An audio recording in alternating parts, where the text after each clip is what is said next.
नमस्कार, स्वागत आपका मौसम तक चैनल पर। मैं हूं देवेंद्र त्रिपाठी। दोस्तों, चक्रवाती तूफान बंगाल की खाड़ी पर आज बना है।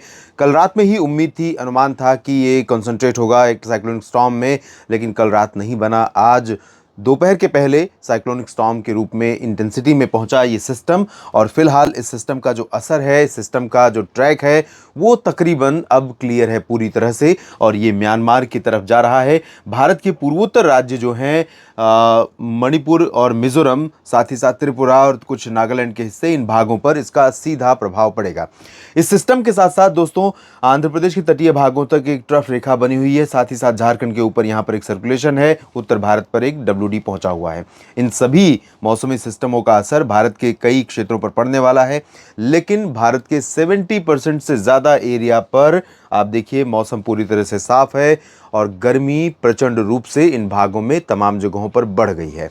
तो अगले 24 घंटों के दौरान जब ये सिस्टम थोड़ा सा और भारत के तटों के करीब पहुंचेगा, तो उस दौरान क्या क्लाउडिंग यहाँ पर बढ़ेगी, और उस दौरान क्या मध्य भारत या फिर उत्तर भारत, पूर्वी भारत के भागों पर भी मौसम में तब्दीली होगी, हवाओं का रुख बदलेगा, मैं आपको बताऊंगा अगली स्लाइड में। फिलहाल ये जो सिस्टम है इस तरह से मूव कर रहा है आगे बढ़ते हुए, और ये तमाम जगहों पर हवाओं को थ्रो कर रहा है। भारत के तमाम जो कोस्टल सिटीज़ हैं, पूर्वी कोस्टल स्टेट्स हैं पूर्वी, और साथ ही साथ पूर्वी भारत के कुछ हिस्सों पर। तो आइए जानते हैं कहाँ पर बारिश हो सकती है अगले 24 घंटों में, यानी 12 मई को, और कहाँ पर हीट वेव जैसी स्थितियाँ बनी रह सकती हैं। दोस्तों, जब आप जानते हैं कि कोई बड़ा सिस्टम आगे मूव कर रहा होता है, तो वो न सिर्फ अपने उस ट्रैक को ही प्रभावित करता है, बल्कि उसका जो दायरा है डिपेंड करता है कि उस सिस्टम की इंटेंसिटी क्या है, और किस जगह पर, समुद्र की किस जगह पर बना हुआ है। तो वर्तमान समय में इसको भरपूर एनर्जी मिल रही है। वजह यह है कि इसके चारों तरफ विशाल समुद्री क्षेत्र है, उत्तर में, पश्चिम में, पूरब में और दक्षिण में। और इसी वजह से आशंका इस बात की है कि जब ये सिस्टम आगे मूव करेगा, उस दौरान ये जब हवाओं को थ्रो करेगा यहाँ पूर्वोत्तर भारत से लेकर के गंगेय पश्चिम बंगाल के तमाम इलाकों तक, और भागलपुर, गया, रांची से लेकर उड़ीसा, छत्तीसगढ़ के कुछ पूर्वी हिस्सों, आंध्र प्रदेश और तेलंगाना के कुछ भागों से लेकर कर्नाटक, केरल, तमिलनाडु तक, तो इन भागों पर हवाओं का रुख बंगाल की खाड़ी से पूर्वी हो जाएगा। आर्द्रता इन हवाओं में रहेगी, यहाँ पर कुछ बादल भी बनेंगे। तो ऐसा संदेह हो सकता है कुछ हिस्सों में लोगों को कि क्या साइक्लोनिक स्टॉर्म हमारे राज्य की तरफ तो नहीं आ रहा। तो मैं आपको बता दूं कि सीधे तौर पर ये भारत के पश्चिम बंगाल से लेकर उड़ीसा, छत्तीसगढ़ और आंध्र प्रदेश, तेलंगाना, कर्नाटक, केरल, तमिलनाडु, इन भागों को सीधे तौर पर प्रभावित नहीं करेगा, ये लगभग तय है। लेकिन इनडायरेक्ट रूप में कुछ प्रभाव देखने को मिलेगा, और पूर्वोत्तर पर प्रभाव पड़ेगा। तो शुरुआत पूर्वोत्तर भारत से ही करते हैं। अगले 24 घंटों के दौरान पूर्वोत्तर भारत में हवाओं की जो गति है वो काफ़ी ज़्यादा बढ़ जाएगी, और ये हवाएं यहाँ से दक्षिण पूर्वी दिशा से इस तरह से चलेंगी, और मणिपुर, मिजोरम, त्रिपुरा के साथ साथ नागालैंड और मेघालय पर भी कई जगहों पर हवाओं की रफ्तार बढ़ने वाली है। घने बादल बढ़ने वाले हैं, और लाइटनिंग के साथ, थंडरस्टॉर्म के साथ वर्षा होने की संभावनाएं इन राज्यों में कुछ जगहों पर शुरू हो सकती है, खासतौर पर मिजोरम और त्रिपुरा में। और उसके साथ साथ मेघालय और नागालैंड, मणिपुर में भी बारिश की गतिविधियां बढ़ेंगी। इधर अरुणाचल में कई जगहों पर बारिश एज यूजुअल जारी रहेगी, और असम में कुछ स्थानों पर, एक दो जगहों पर लाइट रेन हो सकती है। वजह यही होगी, इस सिस्टम का प्रभाव होगा। साथ ही साथ उत्तर भारत से जो डब्ल्यूडी का रेमिनेंट्स इफेक्ट रहता है वो देखने को यहाँ पर मिलेगा। इसके अलावा सिक्किम में, और ये जो उप हिमालयी पश्चिम बंगाल का रीजन है, जिसमें सिलीगुड़ी, जलपाईगुड़ी, दार्जिलिंग है, यहाँ पर कुछ स्थानों पर वर्षा होने की संभावनाएं रहेंगी। और यहाँ गंगेय पश्चिम बंगाल, झारखंड, बिहार के ऊपर जो बादल इसके चलते दिखाई देंगे ट्रॉपिकल स्टॉर्म मोखा के कारण, उनका असर फिलहाल धूप को कम करने से ज़्यादा नहीं होगा। बारिश यहाँ पर देखने को नहीं मिलने वाली है। माफ़ कीजिएगा, अनुमान यह है कि ज़्यादातर समय उत्तर पश्चिमी हवाओं का असर रहेगा, लेकिन जैसे जैसे सिस्टम करीब पहुंचेगा तो थोड़ा सा पुश करेगा हवाओं को। तो जब ये हवाएं तेज़ी से इधर पहुंचेंगी, तो उत्तर पश्चिमी जो शुष्क हवाएं इधर पहुंच रही हैं उनका प्रभाव कम हो जाएगा, और यहाँ पर थोड़ा मॉइस्चर, एटमॉस्फेयर में नमी बढ़ जाएगी, और थोड़े बादल दिखाई देंगे। इससे थोड़ी सी गर्मी से राहत लोगों को मिल सकती है, लेकिन उमस बढ़ जाएगी। तो झारखंड, पश्चिम बंगाल और बिहार में बारिश होने की संभावना अगले 24 घंटों में नहीं है, बिल्कुल भी अनुमान नहीं है। यहाँ उड़ीसा, छत्तीसगढ़ और मध्य भारत के बाकी भागों की बात करें तो महाराष्ट्र और मध्य प्रदेश, साथ ही साथ गुजरात के क्षेत्रों में लगभग सभी शहरों में ड्राई वेदर बना रहेगा।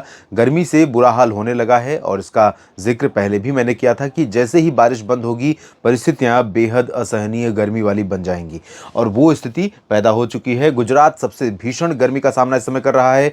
कच्छ हो या सौराष्ट्र का रीजन या फिर पूर्वी क्षेत्र, साथ ही साथ पश्चिमी मध्य प्रदेश में भी भीषण गर्मी पड़ रही है।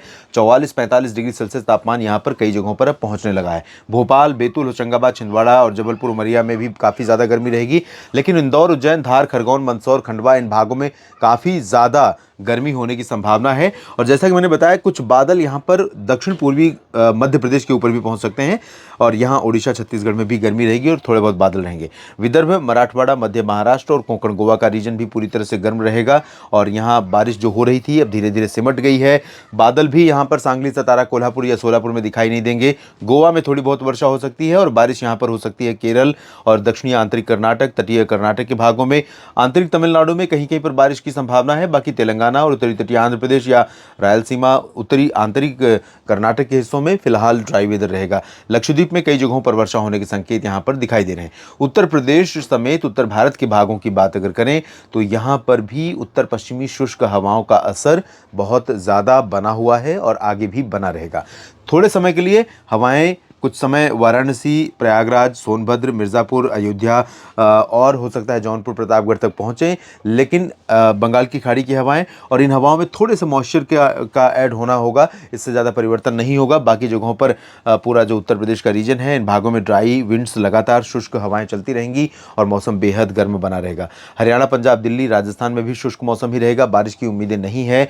और जो पर्वतीय क्षेत्र हैं, पश्चिमी हिमालयी, जम्मू कश्मीर, हिमाचल और उत्तराखंड में कहीं लाइट रेन हो सकती है और WD के प्रभाव से थोड़ा सा मॉइस्चर ऐड हो रहा है तो थोड़े बादल पंजाब, हरियाणा, दिल्ली और वेस्ट उत्तर प्रदेश पर दिखाई दे सकते हैं। और ये बादल हो सकता है कहीं आंधी, बादलों की गर्जना या बूंदाबांदी देने, इससे ज़्यादा यहाँ पर नहीं परिवर्तन इस सिस्टम के प्रभाव से हो सकता है, क्योंकि इस सिस्टम को कोई सपोर्टिंग सिस्टम नहीं मिला है।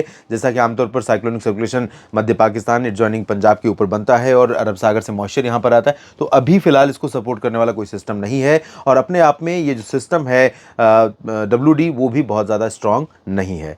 देश भर के 24 घंटे के अगले 24 घंटों के मौसम पूर्वानुमान के इस बुलेटिन में फिलहाल इतना ही। आप लगातार बने रहिए, मैं आपको अपडेट करूंगा किस तरह का मौसम आपके राज्य में आने वाले समय में रहने वाला है। कई सारे लोग सवाल पूछ रहे हैं कि क्या अरब सागर और बंगाल की खाड़ी में इस सिस्टम के बाद भी साइक्लोनिक स्टॉर्म बनेगा, इसकी भी चर्चा करेंगे अगले बुलेटिन्स में। इस वीडियो में फिलहाल इतना ही, धन्यवाद।